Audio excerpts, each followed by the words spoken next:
બેઠક જ્યાં સીઆર પાટીલ અને હર્ષ સંઘવીએ અધિકારીઓને ખખડાવ્યા, જ્યાં વિવિધ વિભાગના 80 થી વધુ અધિકારીઓની 2.5 કલાક સુધી આ બેઠક ચાલી।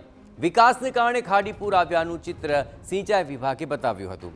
સીઆર પાટીલે તતરાવીને કહ્યું, રમતો બંધ કરો, જવાબદારી તમારી છે। સુરતને નરકાકાર બનાવનારા મેટ્રોના અધિકારીઓને પણ તેમણે તતરાવ્યા હતા।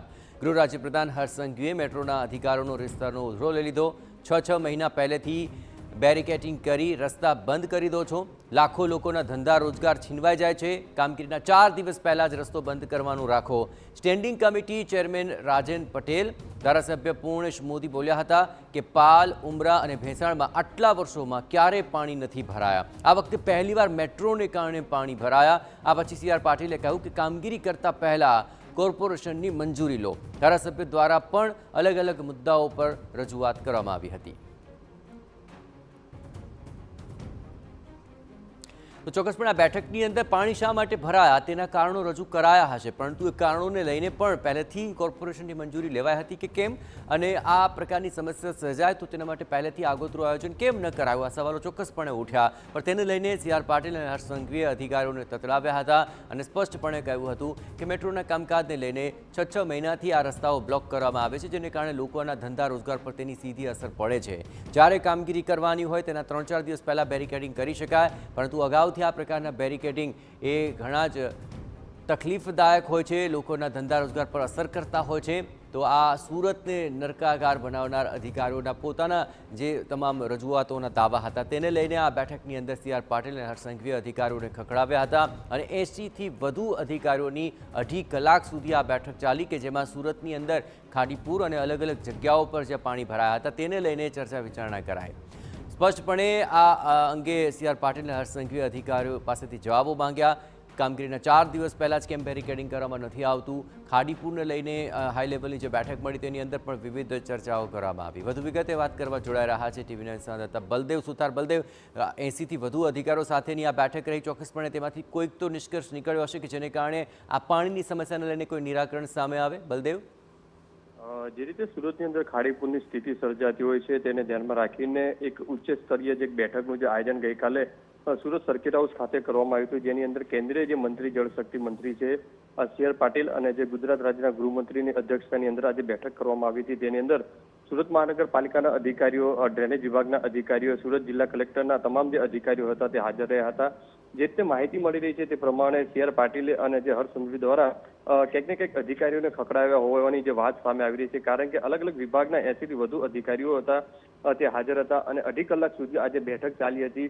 સૌથી મહત્વનું પાસું એ હતું કે સુરતની અંદર દર વર્ષે આ રીતે જે ખાડીપુર આવતી હોય છે તેના કારણે લોકોને આજે મુશ્કેલીનો જે સામનો કરવો પડતો હોય છે।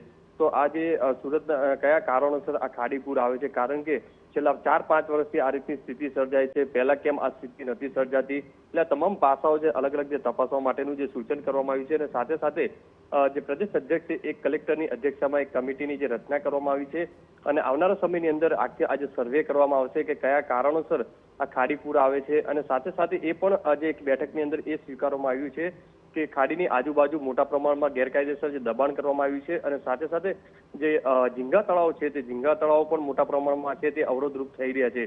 એટલે સ્પષ્ટપણે છે કે તંત્ર પણ આ બાબતે નકારતા નથી, કારણ કે જે પ્રદેશ અધ્યક્ષ અને જે ગૃહ રાજ્યના જે પ્રધાન છે તેમના દ્વારા પણ સ્વીકાર્યું છે કે ક્યાંક ને ક્યાંક આજે ખાડીની આજુબાજુ દબાણો અને ઝીંગા તળાવના કારણે આ સ્થિતિ છે ક્યાંક ઉદ્ભવતી હોય તે રીતનું લાગી રહ્યું છે।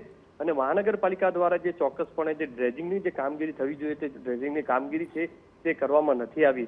મહત્વની વસ્તુ એ પણ સામે આવી રહી છે કે કલેક્ટર વિભાગ અને મ્યુનિસિપલ વિભાગ છે તે અલગ એકબીજા ઉપર જે ટોપલા દોડતા હતા, એટલે કે તમામ અધિકારીઓને સૂચન કર્યું છે એકબીજા ઉપર ખો આપવાનું બંધ કરી અને ચોક્કસ નિરાકરણ થાય તે માટેના પ્રયાસ કરવા માટેની જે સૂચન કર્યું છે। અને સાથે સાથે સુરતની અંદર જે મેટ્રોની જે કામગીરી ચાલી રહી છે, મેટ્રોની કામગીરીના કારણે સુરત શહેરની અંદર ભારે ટ્રાફિક સર્જાઈ રહી છે। એટલે આ ટ્રાફિકને કારણે પણ લોકો અગવડતા સામનો કરી રહ્યા છે, કારણ કે એક બાજુ વરસાદ આવતો હોય છે અને બીજી બાજુ જે રીતે ભારે ટ્રાફિક થતી હોય છે, રોડ રસ્તા જે દબાણ થવાના કારણે કેટલાક વિસ્તારો છે ત્યાં પણ ટ્રાફિક સર્જાય છે।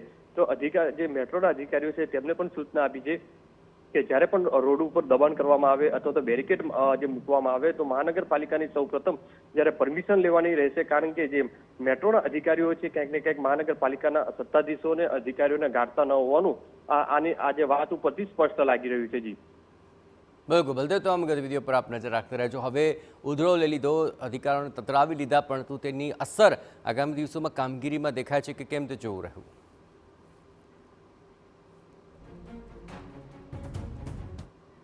સમાચાર